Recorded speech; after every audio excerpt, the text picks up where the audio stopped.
2019, this millionaire launched a YouTube channel, flaunting $1 million shake, piles of cash, and a fleet of luxurious cars. However, 6 months later, I was a multi-millionaire a week ago, and now I'm down to nothing. Bulletproof vest on, and they had guns drawn, and they were very slowly approaching the house. I want to know what's going on. I don't want to speak to anybody right now. I want to put on my pants and like. Do you want to get dressed?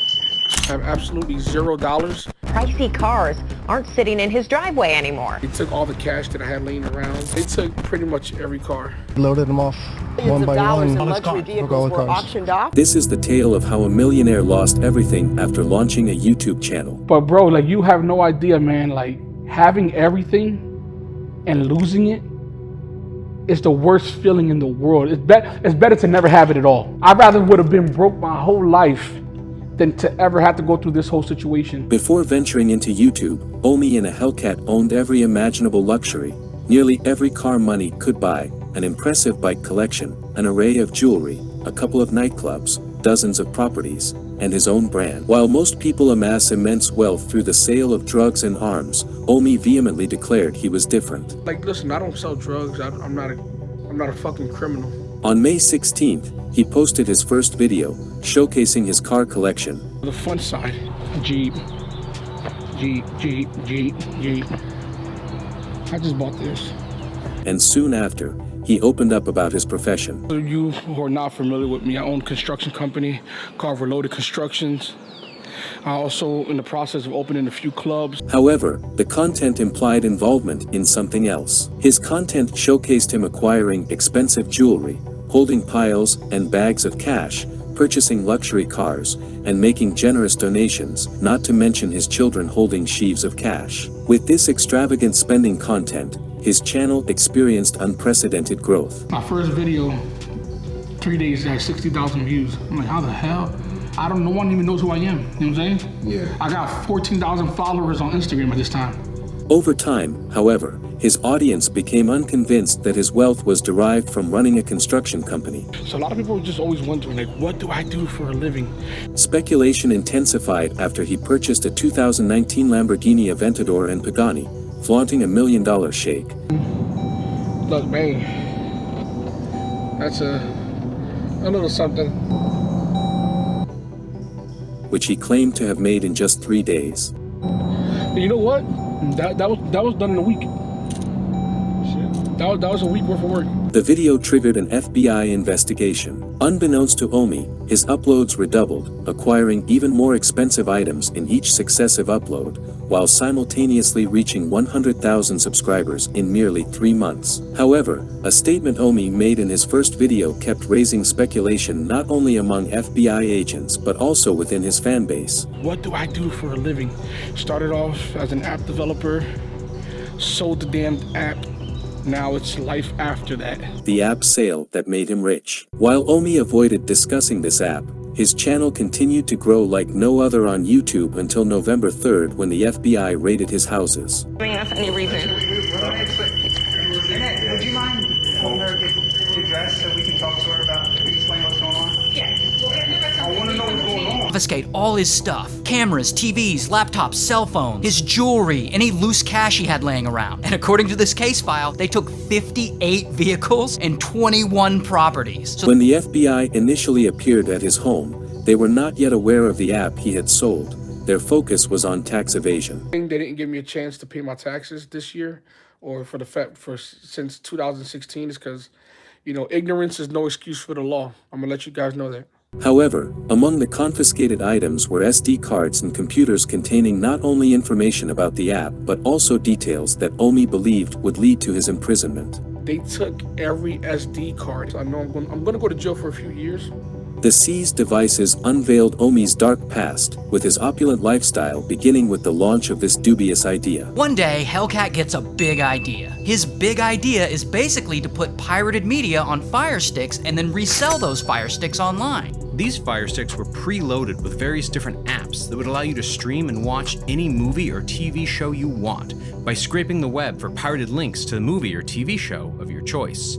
Omi began to buy these jailbroken Fire Sticks online for $50 a piece, and resold them for $125 to $150 a pop. While he earned millions from selling Fire Sticks, the profits from the secret app he sold far surpassed it. Now he wants to make an app that would allow you to stream cable TV channels from all over the world. So he makes this app, calls it Gears TV, and this app blows the hell up. Pretty quickly, he's got over 100,000 paying subscribers, making him over $400,000 a week. At $15 a month per subscription, that would mean Omi was making around $1.5 million a month, which comes out to around $18 million a year. The concept was ingenious, but how did Omi make it happen? Hellcat's apps, which made him all that big Power Ranger Lamborghini money, they're essentially just pirating cable TV and reselling it. So he would subscribe to HBO like once, and then he would resell access to that broadcast to like hundreds of thousands of people, which is super illegal. Omi sold his app to a private investment company in 2018 for a whopping $40 million. This was perhaps his most genius move, because not too long after, Gears TV shut down. And the government did have their eye on these schemes. Seeing the shutdown of Gear TV as an opportunity, he launched his new app, Gears TV Reload, which the FBI reported to still be operational when they arrived at his door. After these truths were revealed, his seized Lamborghini, cars, mansions were sold one after another online. It was up to $389,000 at around 2:30 this afternoon. There's also a Dodge Charger, Hellcats, a few of them, motorcycles, ATVs, dirt bikes. Lamborghini Aventador. It sold for $441,000 in today's auction. However, the FBI refrained from arresting him. You know, hopefully nobody goes to jail. Taking the wealth he gained from selling scams seemed sufficient, but Omi's subsequent mistake would lead the FBI to reconsider their decision. On the same day the FBI uncovered the truth, Omi and a Hellcat borrowed a camera in his friend's house and began stating this. This ain't clickbait. I'm gonna let you guys know exactly. And by the way, the FBI is in here watching right now as we speak. Pretty much they seized all my cars. One thing they didn't seize was the things that I was able to sell.